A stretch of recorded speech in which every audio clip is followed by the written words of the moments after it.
So about last year, I had a customer that I went out to, and they had a pipelining job that they needed done. They had a broken vent stack, and it was cracked basically right down where the vent stack was. It was a combo going down through the concrete, and it was going to be a very precise repair that needed someone with fine, let's say a fine set of skills to do it. And I knew we were the people for the job.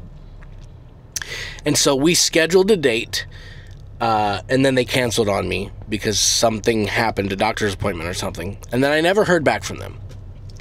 And I remember thinking, I hope they didn't hire someone else, because that's a very tricky repair. And if they don't do it right, they're going to be completely screwed. Well, sure enough, I got a call from them like 6 months later. And it turns out that they had hired someone else to do the job. Same price, or maybe they were a little bit cheaper. I don't remember the reason why.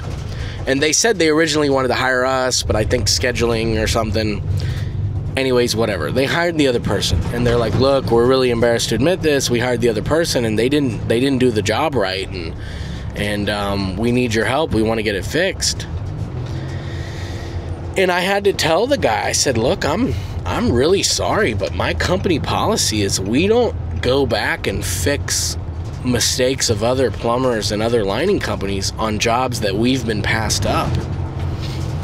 This has happened to me several times over the years, and what I have found is, number one, I would have to charge more than I originally quoted in order to remove the work that they did, undo the damage that the other plumbing company did, and then do my repair. So number one, I have to charge them more. So I'm charging them more than what I quoted. Number two, they've already got a bad taste in their mouth, right? They hired a company to do something, and that company screwed it up. And of course, listen, the companies that mess up, they always take the customer's money, right? They never will refund the money and try to make it right. No, they're going to take that money and hit the road, baby. Let's go. And it's just so despicable what they do to these customers, but that's another point. Doesn't matter. But, and so I told him, I was like, "Look, no disrespect. I really wish I could help you, but my policy is we don't go back and fix mistakes of other companies when we've been passed up on the bid. It is against our policy. Nobody's happy in the end." Now, if they're calling me to fix a mistake that another plumbing company made and we'd never offered them a bid on it, that's a totally different story.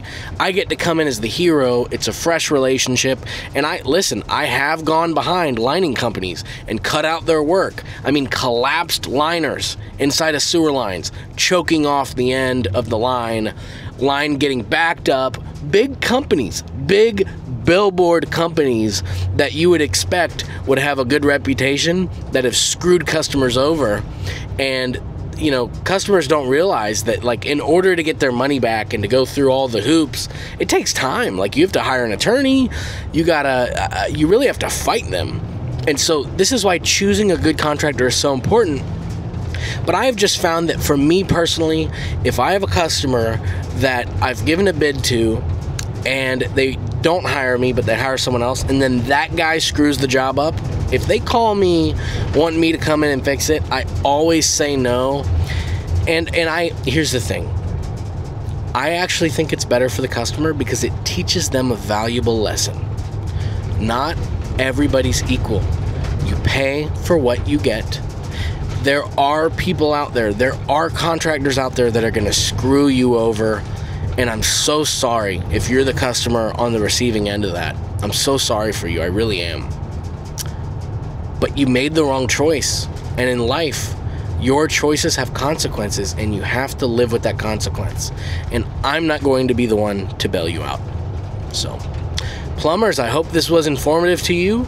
Or maybe you're a potential customer and you're seeing this and you're like, "Who is this guy?" Well, I'm just a small business plumbing company owner in Tampa, Florida, sharing my unfiltered thoughts and sharing how I do business and why I do it the way that I do it.